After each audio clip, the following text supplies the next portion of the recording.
د اسلام چې کوم لوی دشمن او د پیغمبر علیه السلام سره ډیر زبردست جنگونه کړي. حضرت خالد ابن ولید رضی الله عنه خدای مسلمان ک یو ډیر د عربو یو مشر چې هغه ډیر زیات هوښیار او ډیر قابل او د پیغمبر علیه السلام سخت دشمنو عمرو ابن العاص رضی الله عنه دی هم مسلمان شو.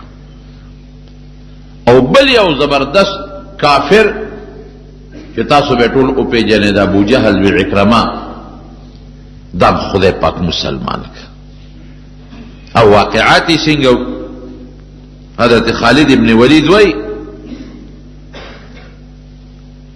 چې زما زړه کې داسې د اسلام رڼا راتله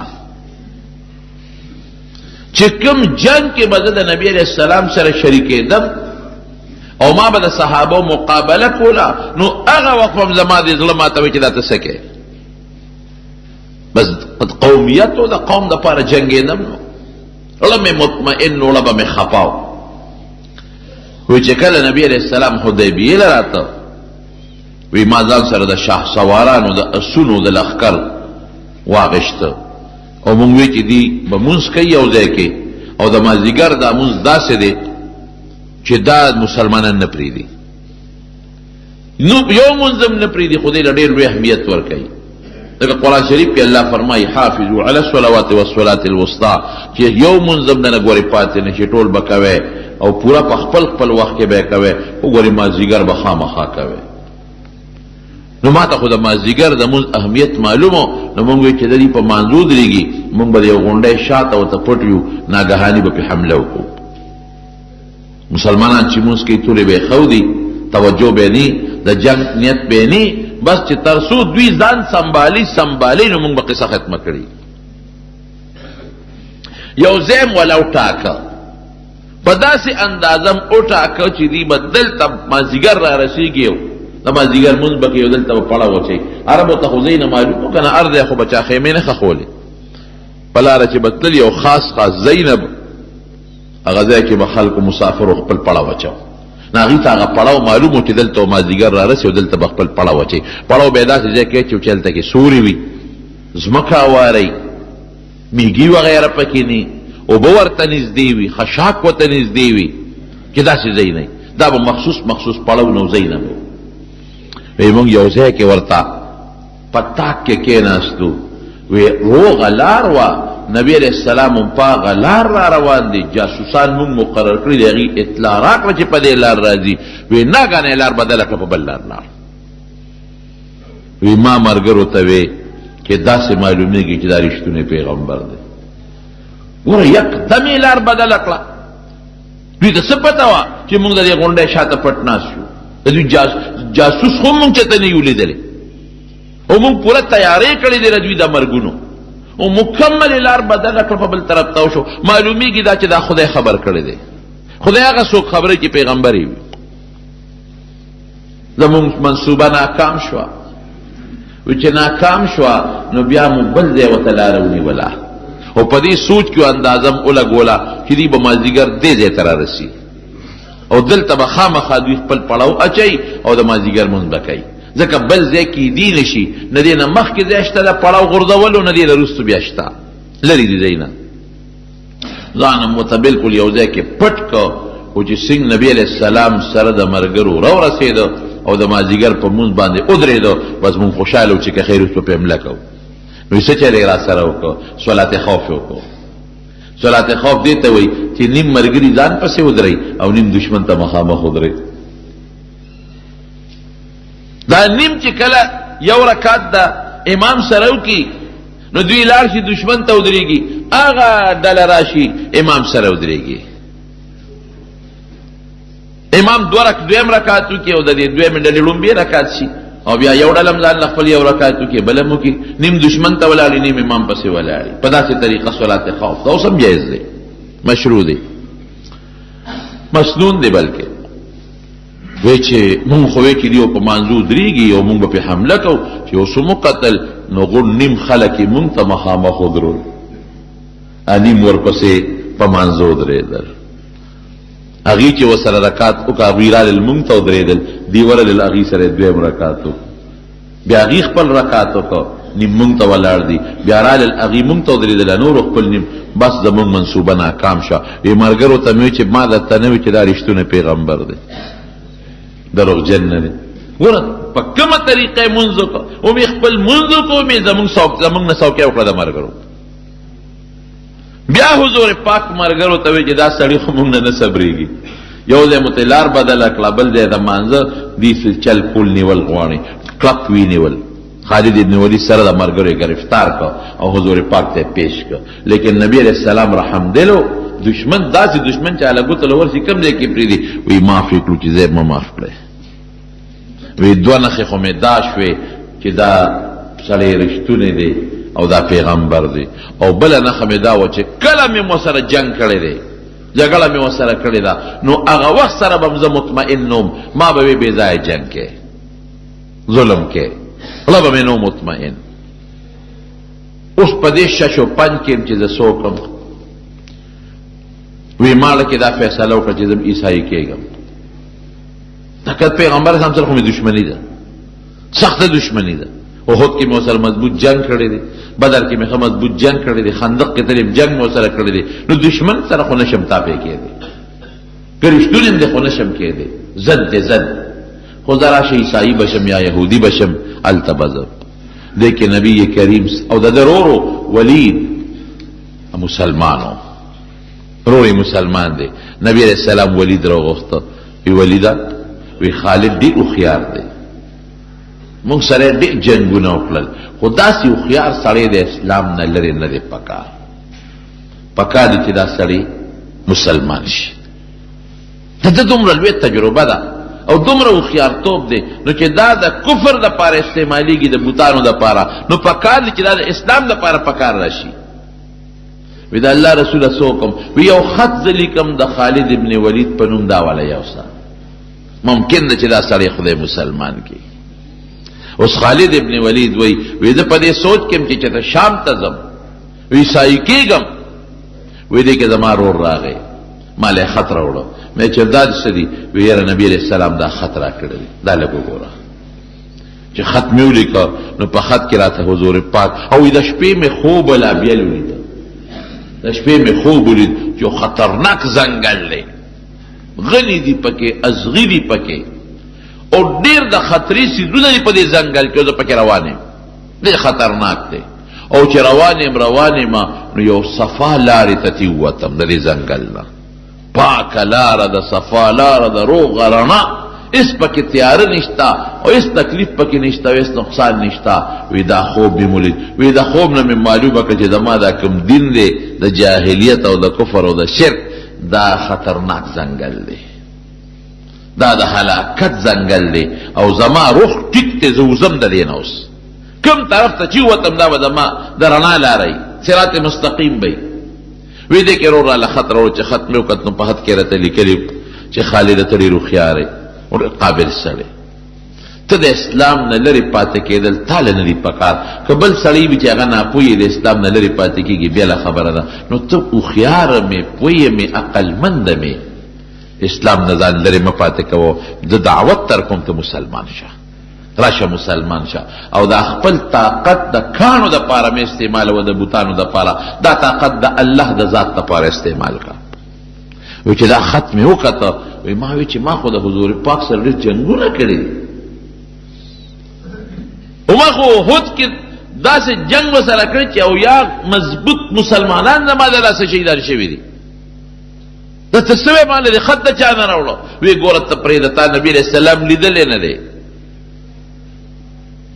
ولې مې لیدلی زما د قوم سړی دی 53 کاله په دې مکه کې مونږ سره تیر کړی دي وی خانو تاوته د دې نه دي کتلې حضور پاک ډېر رحم دل دی دا خط قسم دی چې نبی علیہ السلام مال راکه ستا په نوم وی مې چې خر ورځه خدای به خیر کړي وی زما یو څو دوستان یو صفوان ابن امیه د امیه زوی دی هغه له ورلو د کله مضبوط خلق او جنگي ماهرین کافران صفوان ابن امیه له ورلو دروازه مې وډبوله صفوان بارو خیر دی خالده ما ویرا بس مونږ خو ډېر عمر د دې کانو عبادت وکړو او ما ته خدا سړی دا پیغمبر رښتونی ښکاري ستا څه خیال دی مړه زه چې ځو پرېږده دا کفر پرېږدو او د دې محمد ملګرتیا کوو صلی الله علیه وسلم هوښیارم دی مشرم دی د لوی قوم خاوندم دی مونږ پې بدیم نه ښکارو او غلبه هم ګورې را روانه ده ګیر چاپېره قبایل چې څومره ټول مسلمانان شو نو چې سبا د یرې نه مسلمانانېږو او سبا رسوا کېږو او شرمېږو نو ښه دا نه چې مونږ مسلمانان شو په خپله خوښه وی صفوان ما ته وی چې خالده که دا ټوله دنیا مسلمانان شي او یو کس پاتې شي نو به زیم د خلاف بس نورې خبرې پرېږده بس زه نه مسلمانېږم ټوله دنیا دی د ملګري چې ته یې ملګری شه یو زه به په دنیا کې د دشمن مې د مقابل به ولاړه وی ما وی چېرې دی که دا غصه دی جذباتي دي په دې وجه چې په بدر کې د پلار امیه مړ شوی دی او د ضرور مړ شوی دی نو دا ځکه غصه دی جذباتو کې دی دویمه خبره ورسره نه کوم دوستانه مې ده ورسره د دې نه پس دلالمه بیا چاله یو بل زما دوستو هغه له ورلم هغه ته مې ووې اکرمه ته د ابوجهل زوی دی هغه له ورلم اکرمه زما دوستو دم زبردست جنګي ماهر و اکرمه سره وځې و مصلحت کوو دا ټوله خبره مې هغه ته وکړه چې مسلمانېږو نه غلبه د دې سړي را روانه ده او بیا چې د رسوایۍ نه اسلام راوړو د زور نه نو بده خبره ده او مونږ ته پته نه چې رښتونه دی او در یو لوی لسبه قوم خاوند دی نو که د مونږ ملګري شو بدي م پې نه ښکارو وی اکرمه وی چې سوال نه پیدا کېږي چې زه مسلمان شم که دا ټوله دنیا را د تابع شي دا ټوله دنیا زه یو دشمن بیم ما وی چې دا د ابوجهل زوی دی پلار یې بدر کې مړ دی د پړه کې غصه پرته ده دا هم نه مسلمانېږي یو بل دوست مې و هغه له ورلم عثمان ابن طلحه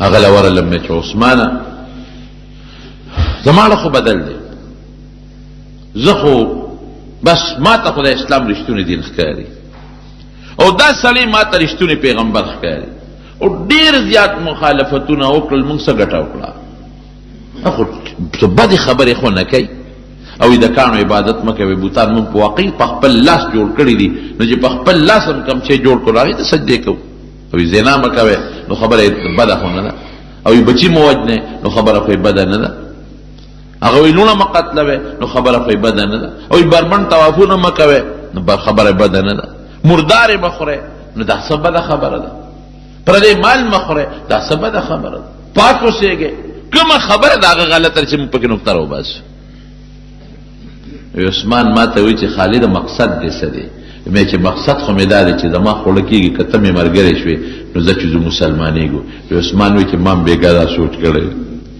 ملګری مې ځان له کته ملګری مې کته خو داسې کوو چې یو ځای نوځو که یو ځای ووتو نو هسې نه خلک را باندې شکیان شي نو دلته راته غم پېښ نه شي نو یو ځای دی یعجج هلته به ځم لاړ شم او تم راځه هلته به سره میلاوېږو بس وی خوشحاله شم چې ملګری مې پیدا شو وی چې هغه مقام ته زه لاړم نو عثمان زمانه مخکې رسېدلی و په خپل ساري باندې سور و چې لږ لاړو نو عمرو بن العاص مشر سړی دی هوښیار جنګي ماهر چې مشورې به د مکې کافرانو اخېستې را دنه به اخېستې را سره میلو شو مونږ ته وی چته دی مونږ وی خدایه دا خو مشر دی منصوبې د جنګ خو به ده تیاروله او قابل سړی دی اوس ده سره څوک و مونږ ورته وی ته چېرته ځې وی نه تاسو راته ووایئ مونږ وی ښه نو بد خو به نه ګڼئ وی زه پوه شوم در باندې زه پوه شوم تاسو جوړ مدینې ته روان یې مونږ وی همدغسې وګڼه وی زه م روان یم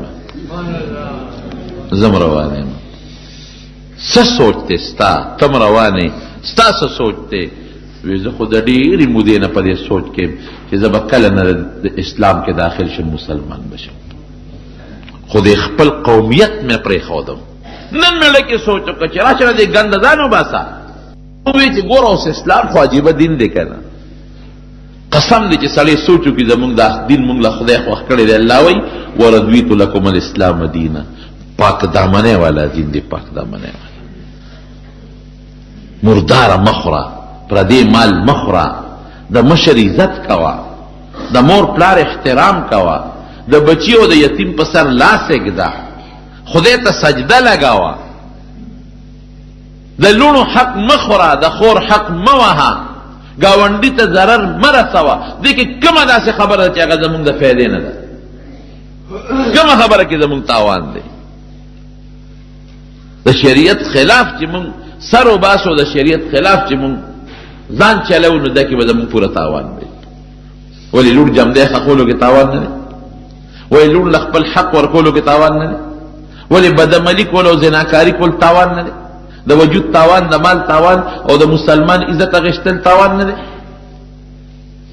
ولې پردې مال خوړل، ستا مال چې څوک خوري ته نه خفه کېږي، نو پردې ولې خوري؟ ستا د مشر چې څوک قدر نه کوي ته نه خفه کېږي، نو پردې مشر قدر ولې نه کوي؟ ستا د بچی په سر چې څوک لاس راکاږي ته پې خوشحالېږي، د پردې بچی په سر ولې لاس نه راکاږي؟ ستا ګاونډي چې تا ته ضرر رسي ته خفه کېږي، نو ته ولې بل ګاونډي ته ضرر رسوي؟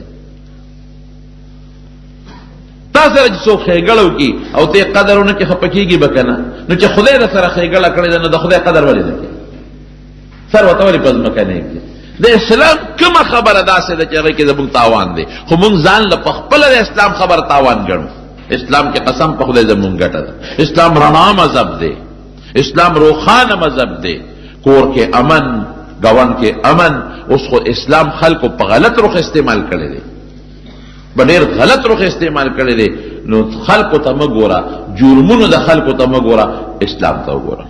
یو سړی وی راغی که نه مسلمان شو، جومات ته وی راننوته، نو هغه چا ورته وی سپلی ران سره دننه کا. وی ولې؟ وی دا خلک پټی دلته غلا کوي، دا مخکې ځان سره یو څه. هغه وی څوک یې پټی؟ هندوان یې پټی دلته؟ هندوان څه څه؟ وی نه. عیسایان یې پټی؟ عیسایان څه څه؟ وی نه. یهودیان یې پټی؟ یهودیان څه څه؟ وی نه. وی څوک یې پټی؟ وی دا مسلمانان. زه بس وی دغه دین ته مې سلام دی چې خلکو له سپلی پټی. نو ګوره هغه قمقلو، هغه هوښیار نو قمقلو. ولې؟ د یو شخصیت ته وجې دین مه بدنامه وه.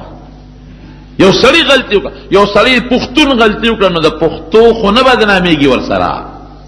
د یو قوم سړي یوسفزی کې یو سړي غلطي وکړه، نو ټول قوم خو ورسره نه بدنامېږي که نه؟ یو مولانا صاحب ته چا وی شیخ غلا وکړه، شیخ غلا وکړه. هغه وی ګوره ګیره مه بدنامه، داسې مه وایه چې شیخ غلا وکړه، ګیره دې بدنامه کړه. داسې وایه چې غل شیخ شوی دی، داسې وایه چې غل ګیره پرېښې ده د خپل غلا دپاره، چې که ګیره مې نه بیا به خلک را باندې ګمان بد وکړي، ګیره به پرېږدم څوک به را باندې د غل ګمان نه کوي. دارالعلوم دیوبند نه سپلی پټه شوې، چا وی طالب غلا کړې ده. مولانا صاحب نه داسې مه وایه چې طالب غل شوی دی، داسې وایه چې غل طالب شوی دی، د طالبې جامه کې را ننوتلی. نو اسلام به نه بدنامه. یو شیخ غلطي وکړه، ګیره به نه بدنامه. ګیره خو ورته نه دي ویلي چې دا غلا وکړه، ګیره خو یې منې کوي. یو مولا نه غلطي وشوه، مولا پسې مولایتوب پسې به کنځله نه کوي، مولای خو ورته نه وایي چې دا کار وکړه، ده غلطي وکړه. نو اسلام به نه بدنامه. اسلام ډېر ښکلی مذهب دی چې الله فرمایي ورضیت لکم الاسلام دینا، ما د اسلام غوندې دین غوره کړی دی. نو چې خدای کوم شی غوره کړي، ابه د خیر کې د شر به وایي، اوس ابه د خیر چې دی ورسېدل مدینې منورې ته.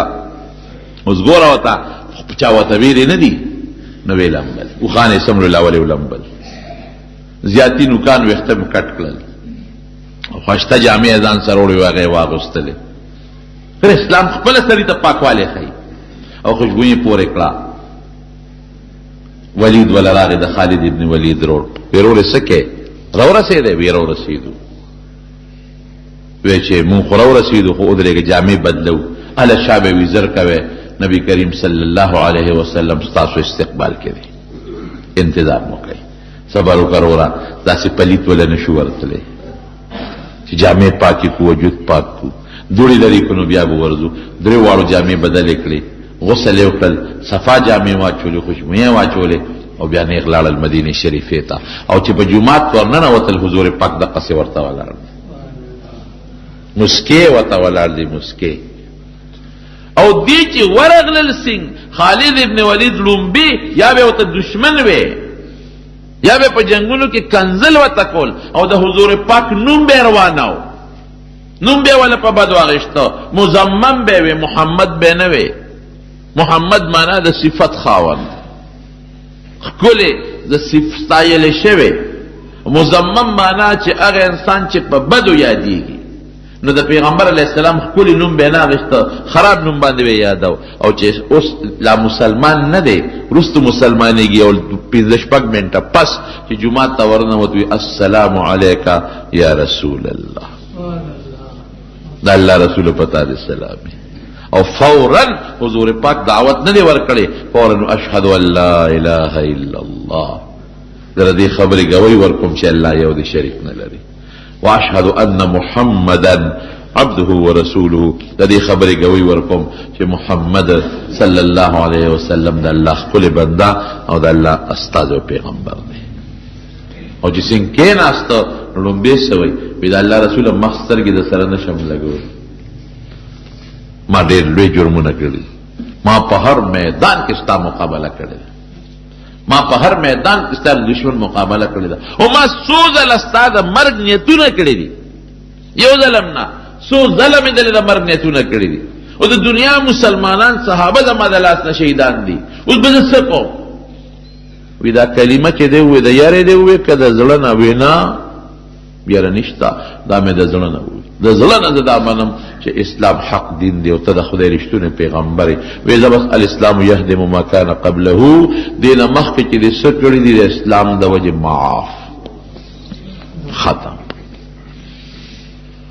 خدای دا درې مضبوط کسان مسلمانان کړل. ګوره اسلام رو مضبوطیږي که هغه بل عثمان بیا رستو، هغه بل عکرمه د ابو جهل زوی هم بیا رستو مسلمانېږي. دې وخت کې نه رستو مسلمان شو. اوس چې کله مسلمان شو تجربه خو شته، اتفاق د غزوه موته جوړه شو. یو کافر دی لوی شرحبیل ابن عمرو غسانی، دا د هرقل چې د روم کم بادشاو د هغه د طرف نه دی د شام گورنرو.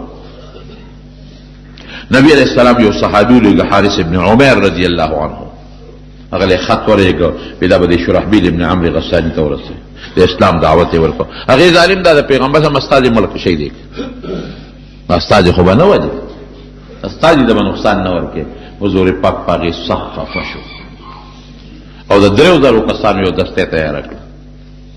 استاد خو څوک نه وجني، ما خو استاد یې ولېږه، د ایمان دعوت مې وله ورکړه چې نه قبل او ډېرو کافرانو سردارانو د اسلام دعوت قبول نه کړ. ډېره ښه ده چې قبله د خپل زړه نه قبول کا. اسلام زور نه دی. ګورې ما درته تېره جوبه م ویلي، دا خلک اسلام بدنامۍ، دا ناقص العقل دي، پوهېږي نه چې اسلام په زور خور شوی دی. په زور د چا په زړه کې څوک اسلام نشي وردننه کولی. پلار په زوی په زور خپله خبره نشي مناولی، گاونډي په گاونډي نشي مناولی، مورې په لور نشي مناولی، نو بل څوک بیا څنګه مناولی؟ اسلام د زړه شی دی، د جنګونو هغه وجې جدا دي. درته مې ویلي په دې خفه شو چې دا خو استاد دی، که دې منلې او ښه پخه ما د خیر یو دعوت در که دې نه مننو څه نشته، ته پېشه خپل دین دې پېشه. نو نبی علیہ السلام د 3000 کسانو لښکر تیار کړ او حضور پاک د سپینه جنډه جوړه کړه، سپینه، او زید ابن حارثه له ورکړه او وی فرمایل وی دا زید تاسو امیر دی، مشر دی، کدی شهید شو نو جنډه به د جعفر سره ابا امیری، که جعفر شهید شو نو جنډه به د عبد الله ابن رواحه سره، او که عبد الله ابن رواحه شهید شو نو چې بیا چام جنډه واغشته به د مسلمانانو مشري. نو چې پیغمبر علیه السلام دا خبر وکړو، دا ښکاره وکنه چې زید به شهید کېږي، یو پیشنګویي شوه، جعفر به شهید کېږي، عبد الله ابن رواحه رضی الله عنه به شهید کېږي. دوی چې لاړل یو ځای ته ورسېدل، هغې شرحبیل ابن عمرو غسانی ته پته ولګېدله چې مسلمانانو خو زما خلاف لښکر را لېږلی دی. هغه د روم بادشاه هرقل ته اطلاع ولېږله، هرقل د 3 لکو فوج را ولېږه، 3 لاک، 3000 او 3 لکه، 3000 او 3 لکه، څومره لوی فرق. مسلمانانو ته چې پته ولګېدله د جاسوسي نظام نه بغیر جنگ نشي ګټلی، جنگ کې به خامخا ستا جاسوسي نظام چې ته د دشمن د حالاتو نه خبرېږي، څومره وسله ده، څه قسم وسله ده، په کوم طرف در باندې راځي، دا غوی اراده شتا نشتا ډېرې خبرې دي په جاسوسي نظام نه اوس هم فوج نه چلېږي بغیر جاسوسي نظام نه جاسوسي نظام په هغه زمانه کې مو نبی علیہ السلام هغه صحابه سړی لېږلو چې راغی وي 3 لاک لښکر دی کم و بیش صحابه وایي چې دا خو موږ لږ یو 3,000 یو 3,000 خو د 3 لکو مقابله نشي کولی واپس شو نبی علیہ السلام ته به ال وایو چې لښکر خو 3 لکه دی عبدالله ابن رواحه رضی الله عنه لښکر والا ته وی اے مسلمانان وی سمو خیال دی زمون مقصد د دنیا ژوند دی او که د آخرت وی د آخرت وی مقصدم جنت دی که دنیا ده وی جنت نو خو چې هغه ډیر دی مونږ کم یمله شو نو چرته بځو خو جنت ته بځو کم خوا بځو نو واپس ته لځو او وی قسم دی د مرګ زه یریږم تاسو نه یریږئ زه د مرګ یریږم ذکر رب العالمین قرآن شریف کی فرمائی ان منکم الا واردها کان علی ربک حتما مقضیا وی تاسو کې هیڅ حکم داسې نه پاتې کیږي چې په جهنم ورنشي هر سړی به په جهنم ورځي جهنم باندې به یو سړی نه پاتې کیږي ان منکم الا واردها الله یو کس داسې نشته چې په دوزخ ورنشي هر سړی به پې ورځي کان علی ربک حتما مقضیا دا د خدای مضبوطه فیصله ده نو یریږم خو زه هغه د جهنم ورتللو نه مراد د جهنم د پاسه پل دی تاسو جو د پل صراط وایي په هغې تلل دي دې نه هېڅوک نه بچ کېږي په جهنم د پاسه بار سړی تېرېږي او ښکاره خبره د احادیثو کې دا دي چې هغه پل بغیر د خدای د طاقت نه په هغې پورې وتل ممکن نه دي ګرانه خبره ده نو د مرګه خو زه یریږم زه په دې سوچ کې چې مړ نه شوې ځکه دغه جهنم سره به څه کوې پل سره به څه کوې پورې به وځم او که نه نو چې زه ستاسو نه زیات یریږم او زم بیا وایم چې بس نه ځو واپس چې مړه شو به شهادت راغی او که جمدي پاتې شو نو څه به کېږي قوم کې جذبه پیدا کړه ویدی چې پې ورځو موتې ته ورسېدل جنګ شروع شو غزوې موته ورته وایي جنګ شروع شو او دا په جمادی الاول 8 هجري وه جنگ داسې شروع شو چې چاته 3 لکه او چاته 3,000 داسې جنگ شروع شو چې اق زید ابن حارثه رضی الله عنه چا سره جنډه وه دا شهید شو لومبی هم دې شهید شو مشر مخکې دې مخکې جنډه ورسره وه خو چې څنګه دې شهید شو نو فورا حضرت جعفر جنډه واغشته ځکه نبی کریم صلی الله علیه وسلم خو ویلي دغسې فرمایلي جعفر چې جنډه واغشته یو کافر پر را منډه کړې دا ښې لاسې وله و دا ترې پرې شو زر یې په دې ګس لاس باندې جنډه ونیوه هغه توره اوچته کړو ټس چې دا ګس لاسې ته و دی هم پرې کړو د زر په دې خپو کې او دې سینه کې جنډه را ټینګه کړه هغه پرې ټس چې وار وکړه دا سر یې وله و نو 3 نمبر جنډه عبدالله ابن رواحه واغشته څنګه چې حضور پاک فرمایلی کافر پاغه راغون شو عبدالله ابن رواحه شهید کو جنډه خالد ابن ولید لاس کې واغشت اوس نبی کریم صلی الله علیه وسلم ته دا منظر خدای دقه سه مخامخ خی نیخ پنی غیوته خی مکاشفه د کشف دی دا وته خدای پردې ختم کړلې او دا منظر دقه سه وته ښکاری او جمعات کې ناشتي او فورا رسول الله مبارک په جلا شو او فورا وی قتل زید شهید شو اخذ الرأیت جعفر جنډه واغشته بیوی جعفر شهید شو اخذ الرأیت عبدالله ابن رواحه جنډه پلاس کې واغشته او سترګې بیگی بخاری شریف کی حدیث ته او بیا فورا فرمایي وی عبدالله ابن رواحه شهید شو او جنډه چا واغشتا اخذ الرأیت سیف من سیوف الله دا الله د تورو نه یوی تور جنډه پلاس کې واغشتا خالد بن ولید ته ځکه سیف الله وای دا الله توره دې میاس کې یو خبره کومه خالد ابن ولید د دنیا جهادونه کړي دي نه پس مضبوط لوی مجاهدو تی وی فرنٹ لاین چې وته وي خط اول وته وي لومبه د رستو کړل او چې کوم رستو دي خلک دي مخکې کړل ترتیب بالکل بدل کو دو وجونه یو خدا چې د مخکې خلک ستړي دي دمه بشي رستو خلک هغه ستړي نه دي دا به مخکې کم دویم دا چې دشمن باندې به روح پریوزي ځکه د مخکې خو څومره دی وجنګېدل نو پیژني یو بل هغې باندې به دا روپ پرېږدي چې دا جوړ نوی لښکر وله راغی.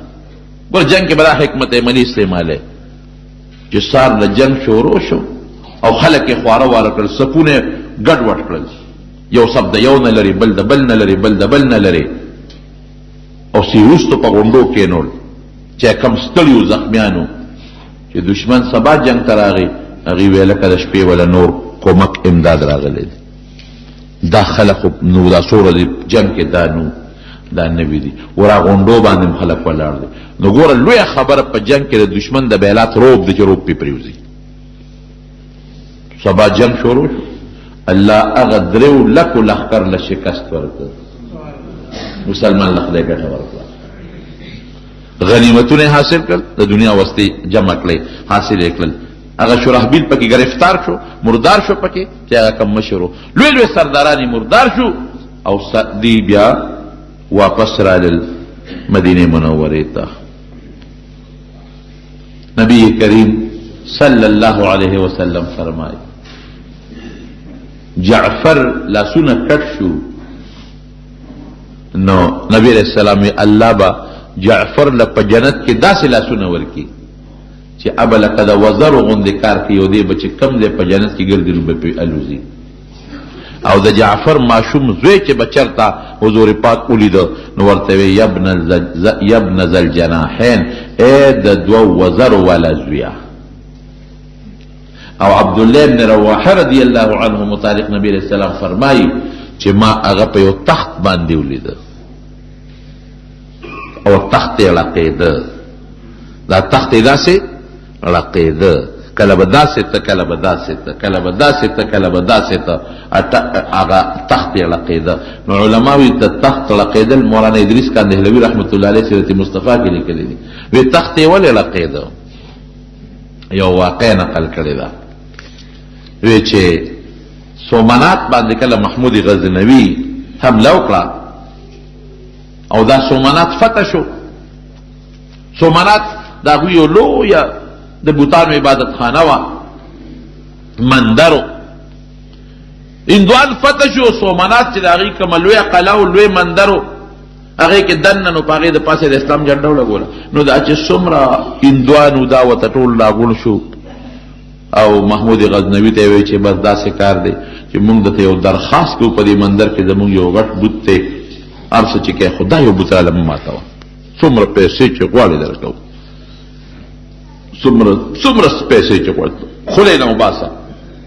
ځکه بوتان د ټول مات کړل چې په کوم ځای به ورغې فتح کول بوت پې ماتو بوت پې ماتو بوت پې ماتو، ټول زمونږ بوتان دې مات کړل. زه بس چې څه دې وکړل او دې کړل، خو ته دا مهرباني وکړه چې دا کوم غټ بوت دی په منځ کې دی دا راله مه ماتوه، بس پیسې چې ته څومره غواړې دربه. چا ورته وی چې صاحبه خیر دی یو بوت دې پکې وي که نه؟ یو بوت دې وي دا به پرېږدو، بله پیسې راکوي، زرګونه روپۍ راکوي، یو سره او سپین. هغه زمانې اوس خو روپۍ زمونږ اصطلاح کې ده که نه، هغه زمانه کې چې څه سکه وه او سره او سپین او هر څه راکوي، یو به ورته پرېږدو. د ده مړه نرم شو، زه وی صلاح پې کوو نو د شپې خوب ولید چې د میدان دی د حساب کتاب محشر نو یو فرشته مې دوزخ ته راکاږي، نو بلې فرشتې د مټه ونیوم امې جنت ته راکاږي. دا دوزخ ته چې مې کومه فرشته راکاږي نو دی وی دا بت فروش دی، وی بت خرڅی دوزخ ته یې غورځو. هغه چې جنت ته مې کومه راکاږي هغه وی نه بت شکن دی، بوتان ماتوي، د دنیا بوتان یې مات کړل، نو زه ځکه جنت ته بوځم. نو څوک یې خوا راکاږي څوک یې بل خوا، چې د خوبه راپاڅېده هله شا به وي دا بوت ماتوی.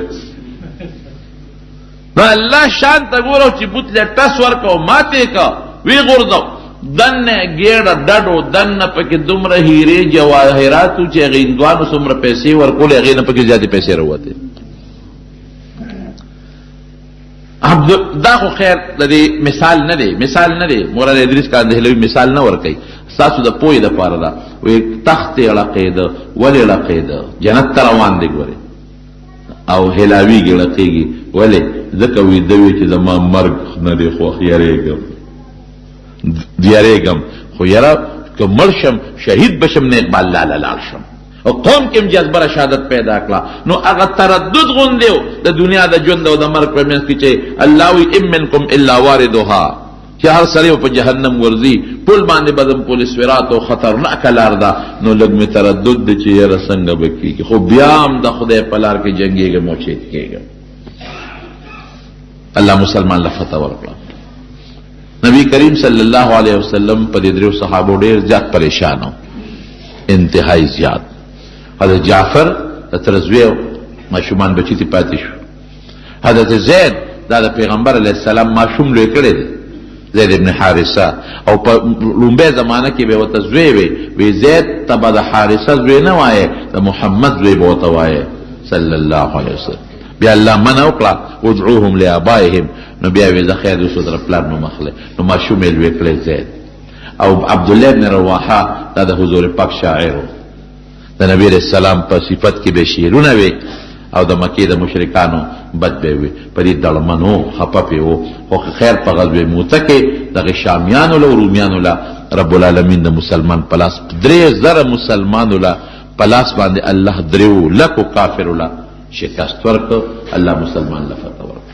دا ټول د مکې مکرمې د فتح لارې دي. هغه د فارس بادشاه کسرا به ورته وي، نوم یې سو دغه زمانه کې پرویز نوم، پرویز ابن هرمز مشهور نوشیروان بادشاه چې عادل تیر شوی دی، دغه نوسیو. هغه ته خط ولېږه نبی علیہ السلام. خط یې عبدالله ابن حذافه سهمي رضی الله عنه له ورکړه، وی دا خط وله ورسوه. هغه له چې خط سینګ ورسېد دقسې یو ګورنر له ورکړه، او ګورنر خط ورسو. هغه ډېر بدماش و، هغه فورا د نبی علیہ السلام خط وشلو، خط یې ټوکړی ټوکړی کړ. او عبدالله ابن حذافه ته وی تا استازي د استازي وجل منه دي، ګنې ما به د سره اوس کتلي.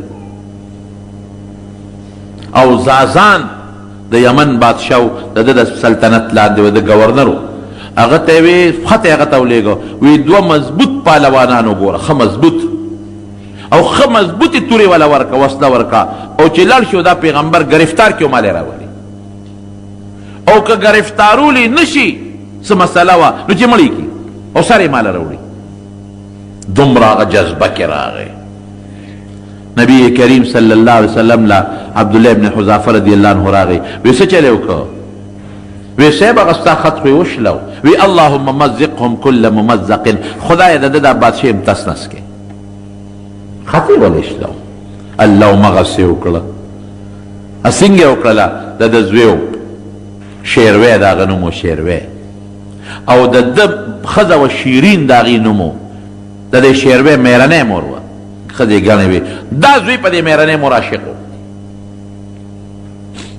عاشق دی په دې مور. نو ده وی چې دا مور به زه په کومه طریقه خپله دغه کې راولم، میره مور یې ظالم. نو هغه دا چل جوړ کړ چې دا پلار چې دی نو دا پسې طریقه مړ کم،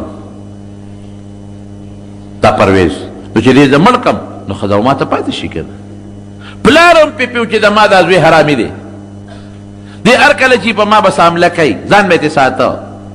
نو پلار یې بیا په الماری کې چې کوم مخصوص سامان هغې کې زهر په یو شیشه کې بند کړی، زهر، او د پاسه پې لیکلي دوا مفید للبا، دا هغه دارو دی چې دا انساني قوت دپاره ډېر زبردست شی دی. هغه ته پته چې دا حرامي هر کله چې که زه یې مړ کړم زما دې سامان له به راځي، خو چې دې م رانه جمدې پاتې دی شي. دې خوا ته دې بادشاه د پیغمبر علیه السلام په مرګ پسې د زازان د یمن ګورنر ته وي 2 کسه پهلوانان ولېږه، هغې یې تورې ورکړې، هغه یې په زهرو کې دغه کړی دی، سرې کړی، او نبی علیہ السلام پسې لاړه. دومره قمقل دي چې حضور پاک د تاسو نږدې کېدی قدر هم نشئ، ګرفتار کو یا چې سر پرېږه، دا څه وړه خبره ده. د مکې مشرکانو ځانونه وشلول، نږدې قدر یې ورته ورونه رسېدی شو. اخوه 2 کسه ولېږل، دلته خدای پاک نبی هم خیره وکړه، وی د ما خط یې وشله، خدای ته هلاک کې تس نسې کې. زوی لګي شو، پلار باندې حمله وکړه، پلار یې مردار کړه. ور وځې کې دنه خیره ولګېده، د حضور پاک خیره ده چې مردار یې کړ. هلته میرې مور ته یې پته ولګېدله چې زما خاوند خو یې مړ کړ، او دا خو به اوس ما ځان سره ساتي، نو دا خو زما دپاره غټ شرم دی. هغې زهر اوس کړل، هغې ځان مړ کړ. چې دا خو ماله شرم دی. د چې څنګه پلار مړ که ورغې د پلار الماری کوله وکړه، مخصوص سامان اوس په قبضه کېلي، بادشاه یې په قبضه کې واغېشته، لکه څنګه چې دغه راشي یو څه ورته مارشل لا ولګي، مارشل لا ولګوله د پلار مخصوص سامان چې څنګه یو کتل شیشه پکې پرته ده، په هغې یې لیکلي چې دا هغه دارو دي چې دا مردانه طاقت لپاره ډېر زبردست شی دی. خو پلار ورته پېښه وي په دې حرامي سخوندر خو پېو که نه، په دې سخوندر هغه ته خو پته وه چې دې به دا لوبې کوي. رونو یاد وساتئ، موږ د خپلو بچو د دنیا تربیت وکړو خو د دین تربیت هم ولې نه دی کړی. داسې ده که نه ده؟ موږ خپلو بچو له د دنیا تربیت کوو چې دې ډېرې پیسې وګټي، دنه غټ افسر جوړ شي، غټ تجارتي ته جوړ شي او ډېرې پیسې وګټي، خو دینی تربیت هم ته جوړ نه کړه. نو چې دینی تربیت ته بچي له ور نه کړه دقسې سخوندر به ته جوړېږي. بیا نه پلار پېژنې او نه مور پېژنې، نه خور پېژنې او نه رور پېژنې. او که بچي له دینی تربیت ورکړه نو د پلار او د مور په قدر به پوهېږي. بیا هغه ته خو پته وه چې زما دا زوی بار کله لوبه کوي، دا شی ورته زهر یې ورته بند کړو چې هغه شیشې ته او زما د پلار چې دومره ښځې ساتلې دا دارو به یې خوړل، شیشې په خولې راواړو له قلقل، خو چې څنګه تېر شو لتې وټکولې هغه مردار شو. ښځه هم لاړه، بادشاه هم لاړ، زوی هم لاړ. د پیغمبر علیه السلام دعا ټیک شوه که نه؟ تس نس شوه. هلته هغه دوه کسان نبي علیه السلام له ورسېدل، تورې پټې کړې دي چې ګورې و دې به څنګه به ګرفتاره و، خو بلا ملګري ته ګیر چاپېره تو دي، بلا ملګري دي، لوی شان دی د حضور پاک، خو لوی شان کې دی او د دنیا ملګري ته ګیر چاپېره تو دي او د حضور پاک ملګري ماشاءالله دنیا کې داسې چېرته نه تېر شوی چې لاړې به توکلې ابه صحابو لاسونو کې نیولې په مخ پې مږلې، چې خولې نه به خراش کې توکه صحابو به لاس کې نیوه په مخ به یې مږه، او چې دی ورغلل او د پیغمبر علیه السلام د مخ مبارک ته وکتل، پوه شو هم پوه شو چې دا د وجلو قابل دی، ځان وجلو په خلکو، او دا خو مخ نه رڼاګانې خېږي. خو چې څنګه نبي علیه السلام ته مخامخ ودرېده نو پیغمبر علیه السلام ته خو خدای کمالات ورکړي وو که نه؟ ورته څه وایي نبي علیه السلام؟ ورته وایي ان ربي قتل ربکما، تاسو چې کم ستاسو کم رب دی او زما مرګ پسې را لېږلی یې، زما رب ستاسو رب وجلی دی. معلومات والی او زه تاسو راغلی په غلط نیت یې، خو یو خبره درته کوم، استته نه ویم، تورې ملان سره دننه پټې کړي دي، زه در باندې پوه یم، خو یو خبره درته کوم چې د ایمان دعوت در کوم مسلمانان شي، او کوم زازان چې را لېږلی یې د یمن بادشاه هغه ته هم ووایې چې دغه پیغمبر تالم د ایمان دعوت در کوي، اگر چې ما پسې دوه کسه راولېږل مرګ پسې، خو تالم د ایمان دعوت در کوي. دوی دا خبره د دوه کسانو نوٹ کړه چې زما رب ستاسو رب وجلی دی، نوٹ یې کړه کله یې وجلی دی بېګا شپه. دوی چې واپس زازان ته لاړل ورته یې ویل صاحب هغه خو د آخرې زمانې پیغمبر معلومېږي، دغه مخ خو څه بل شان رڼا کوي، دغه اندازه داسې ده د دې وجود نه پته لګي چې دا رښتونه دي، او بل داسې ملګري دي چې خو په هغه ځان قربانوي، او موږ ته علم وایي چې تاسو په جامو کې تورې پټې کړې دي. دیم راته ووایي دا د پیغمبر صاحب معجزه به وه، دیم راته ووایي او دیم راته ووایي چې ستاسو رب چې دی زما رب ستاسو رب وجلی دی. وی دا څنګه خبره کوي؟ او موږ ته هم د ایمان دعوت راکړه او زازان د یمن گورنر تا ته هم د ایمان دعوت درکړی. هغه ودرېږه معلومات کو چې دا خبره رښتیا ده که دروغ ده. چې معلومات یې ورکړل بعینه دقه وخت کې دغه شیروی لګېدلې وخت خپل پلار یې وجلی بادشاه د فارس. بس زازان مسلمان شو، گورنر د یمن سره د ټولو خلکو مسلمان شو، او هغه دوه کسان چې هغه کوم هم خدای پاک مسلمانان کړل، او د فارس د بادشاه نه بادشاهي لاړه ختمه شوه. لور یې بادشاه کړه، زامن یې نه و. نبي اسلام ته چې اطلاع راولېږله وی اهل فارس خو جینۍ مشره کړله، وی لا یفلح قوم ولوا امرهم امرأة، وی چا چې ښځه مشره کړه دا قوم به چرم نه کامیابېږي. خبره خلاصه شو، بادشاهي لاړه، تسنس شو. د حضرت عمر فاروق رضی الله عنه په زمانه کې فارس هم د مسلمان په قبضه کې راغی. بادشاہی د نبی علیہ السلام هغې ته ورسېدل او د هرقل هغه خبره چې کړې وه چې که دا رښتونی پیغمبري نو بادشاهي به زما د قدمونو له رارسېږي همغسې وشوه. شام د مسلمان قبضه کې راغی، مصر د مسلمان په قبضه کې راغی، یمن د مسلمان قبضه کې راغی. دا د عثمان رضی الله عنه زمانه کې ټول روم او دغه علاقې د مسلمان په قبضه کې راغلی. نور خطونه هم نبی علیہ السلام لیږلي دي. نجاشي ته یو خط لیږلی دی د حبشې بادشاه ته، هغه ته یې خط ولیږه. خط یو صحابي له ورکړه او د نجاشي ته یې ولیږه. دا د حبشې بادشاه و، ډېر ښه سړی و. هغه عجیبه انداز کې دی. خط چې کله نجاشي ته ورسېد پیغمبر علیه السلام ورته ډېر ښکلی خط لیکلی و، ځکه د نجاشي بادشاه سره مسلمانان اوسېدل. د مکې نه مسلمانانو هجرت کړی و حبشې ته. دې بادشاه ډېر زیات قدر د مسلمانانو کړی و، ډېر. نبی علیہ السلام ورته وویل چې ته خو اول د خدای حمد ادا که خدای بادشاهي درکړې ده.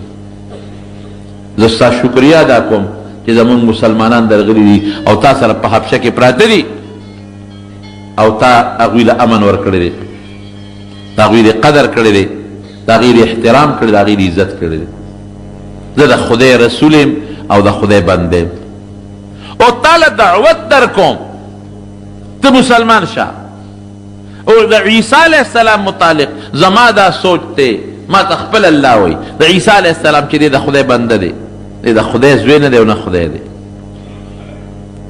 رښتونی دین چې کوم د عیسی علیہ السلام او د موسی علیہ السلام هغې ته تاسو رابلم.